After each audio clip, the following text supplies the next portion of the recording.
Let's be real here. Semi-contact Muay Thai won't grow Muay Thai. And if people tell you otherwise, they're selling you a dream. It's a fake illusion leading people to Treasure Island if organizations claim that these semi-contact events alone is the way to gain the required experience to fight at the highest level. But semi-contact events do play an important role. And today, I'm going to break down what it actually does, why it matters, and what will truly grow Muay Thai in the United States.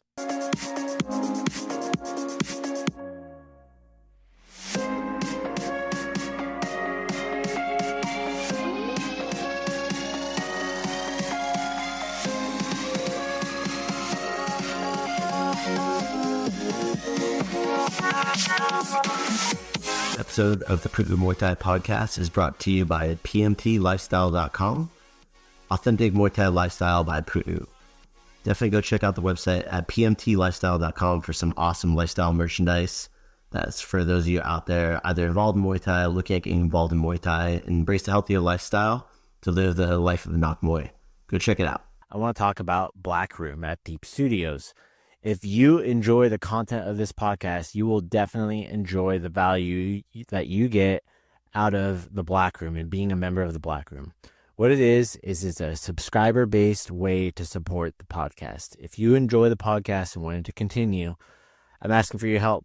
And in exchange, you're going to get an underground view of Muay Thai, American Muay Thai, as well as within Thailand.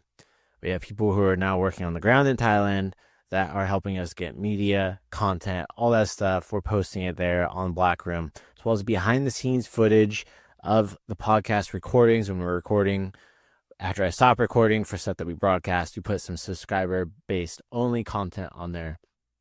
So you're going to really get a lot of value out of that subscription. Okay. It's not just supporting the podcast. We also have podcast subscriber only merchandise that's coming out as well here in 2024. So you have to be a part of the Black Room in order to get access to that.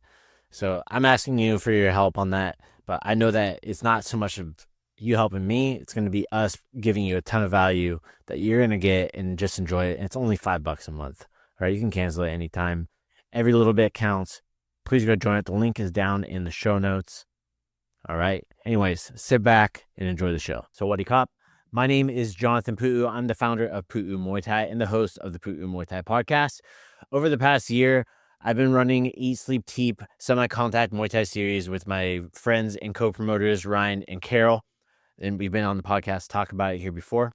I've seen firsthand what works, what doesn't, and how semi-contact fits into the big picture of developing Muay Thai in the United States. I've seen many versions of the semi-contact format of Muay Thai grow here in the U.S. over the past 7 to 8 years or so. There was a particular big boom coming out of COVID shutdowns as semi-contact was allowed in some regions while full contact wasn't.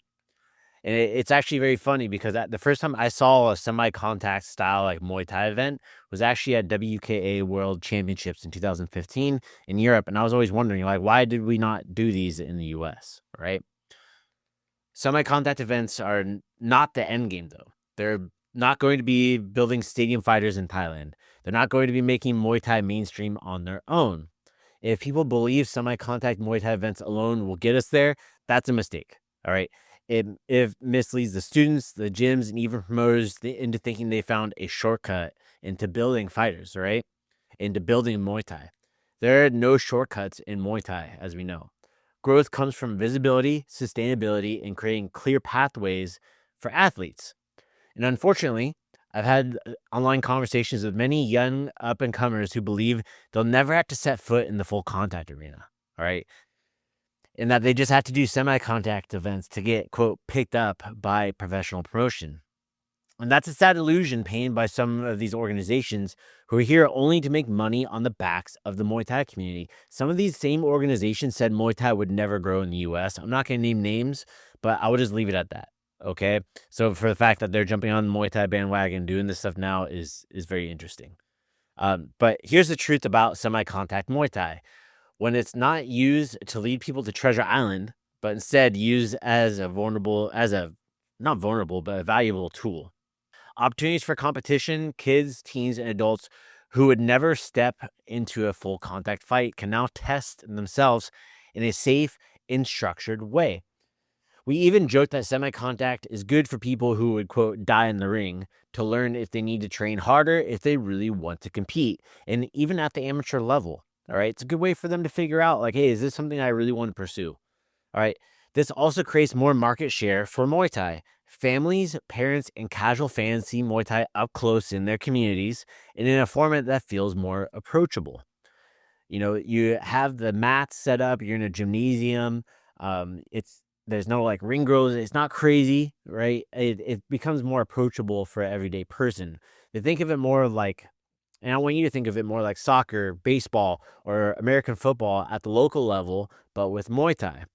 So you're getting community exposure, and this creates great awareness for the sport at large.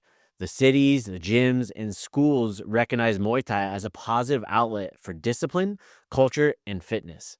Many of these people might even attend a full contact event, but they will come to, or they might not attend a full contact event, but they will come to support a friend, a family member, or a teammate at a semi-contact event. All right. This is also a good market test for promoters. All right. Instead of risking tens of thousands on a full contact show, for those that don't know, full contact Muay Thai events, even at amateur level, you're spending at least $15,000, at least. Okay.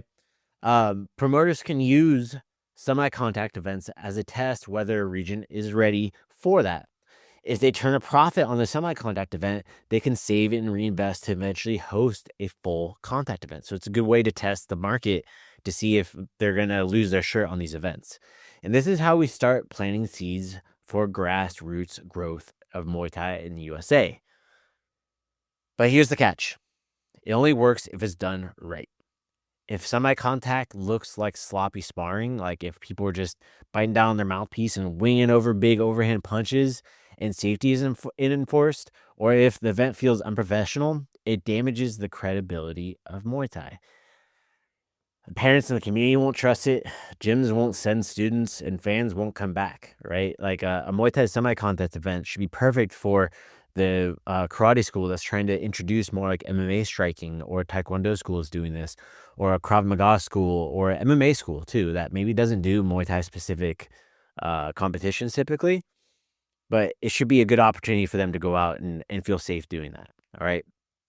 And that's why promoters really have to ask, is there a clear winner and loser, or is it just a scrimmage, right? How are competitors rated on their performance? You have to think about this, like, is there areas for improvement for the athlete, right? Because there's a couple different formats that go on this. Like, is there a winner or a loser in these events? Is it just a scrimmage? Is there going to be like some kind of rating system that they're going to get feedback for them if there isn't a winner and a loser, right?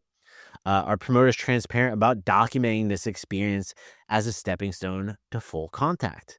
Right? Some people, they're selling this as the dream of like, you can be this semi-contact world champion. And like, I get it. Some people are not going to, they're going to be that weekend warrior, right? But to sell that as a pipe dream to people that this is the be all end all, it's just, like I said, I got really concerned when people were telling me that this is what they thought was what they needed to do in order to get picked up by like one championship. Like, it's just delusional, all right? Again, you can't blame the people that think that, because they've been brought to this treasure island and told this is the way to do it.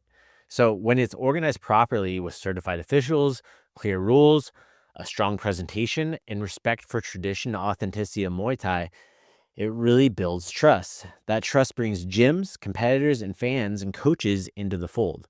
All right, it really weaves into the community.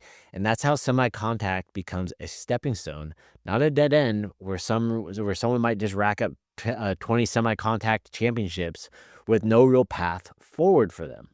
All right, like it's insane for me. Like, I understand some people, they're only going to do semi-contact, and that's fine. But as long as they know what that actually is, all right, that is not it. If you have a semi-contact title, like, great, by all means, like, that's something you accomplish, but you can't compare yourself to a, full contact national champion, for example. All right. They're different sports. All right. So what will actually grow Muay Thai? What will actually grow Muay Thai? Is semi-contact events combined with a couple things.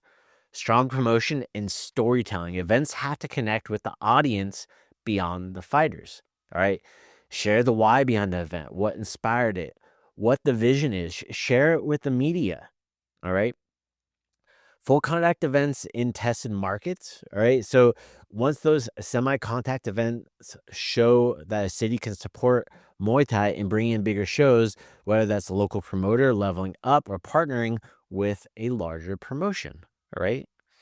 A developmental pipeline as well. So you go from your first class, right? If you think about for building Muay Thai in an area where there's not a lot of Muay Thai, you have your first Muay Thai class, all right? And then they build in through training, they start sparring, and then they build into semi-contact. Sometimes people, they're not sure. They think they might want to compete, but they're not really sure. So that semi-contact event is a good stepping stone for them.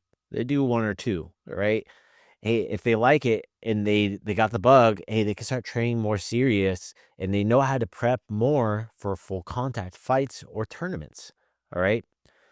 Once they go from there and they build in those regional tournaments, national tournaments in the US, then they can start going to Thailand or other pro venues and have their first pro fights, right? Because until the USA develops more of like a low-level pro fight circuit where people are fighting more frequently, that's going to be the avenue for people to go because you can get more of these fight opportunities in Thailand, Mexico, and these other developing countries to be able to get this, especially in Thailand, right? I mean, that's where Muay Thai comes from. And that's how we create sustainability and not just one-off moments for Muay Thai. You know, we have that clear pathway.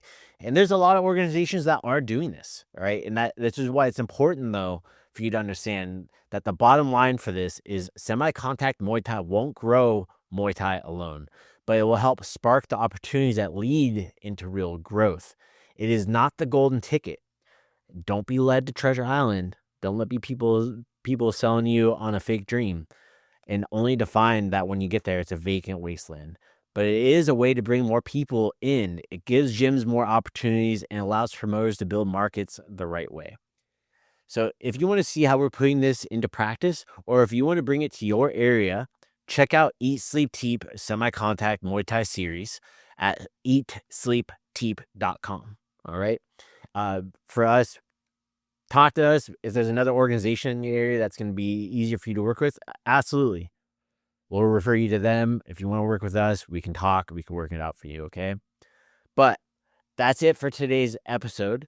If you believe in building Muay Thai the right way, subscribe here to the Pu'u Muay Thai channel on YouTube.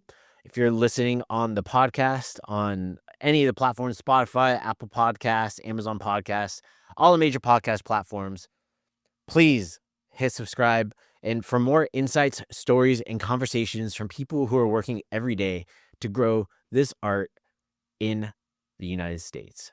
And I have a question for you. Do you think semi-contact Muay Thai helps the sport grow, or does it hold it back?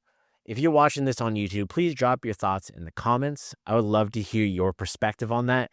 If you are listening to this, drop us a DM over on Instagram at Muay Thai Podcast or via our website at podcast.puumuaythai.com. And with that said, I will see you in the next episode. Sawadee Kap. All right, that's going to be it for today. Thank you so much for tuning in today to the Pu'u Muay Thai Podcast. If you enjoy the content, go leave a review over on Apple Podcasts and on Spotify. Give us a rating. It means the world to us. Also, if you want to be a guest on the Pu'u Muay Thai Podcast, or if you just want to shout out to your friend, go check us out at podcast.puumuaythai.com. You can submit to be able to be a guest on the podcast. You can submit what you want to talk about. Also, if you want to just give a shout out, there's a button for that too. Sawadee Kap.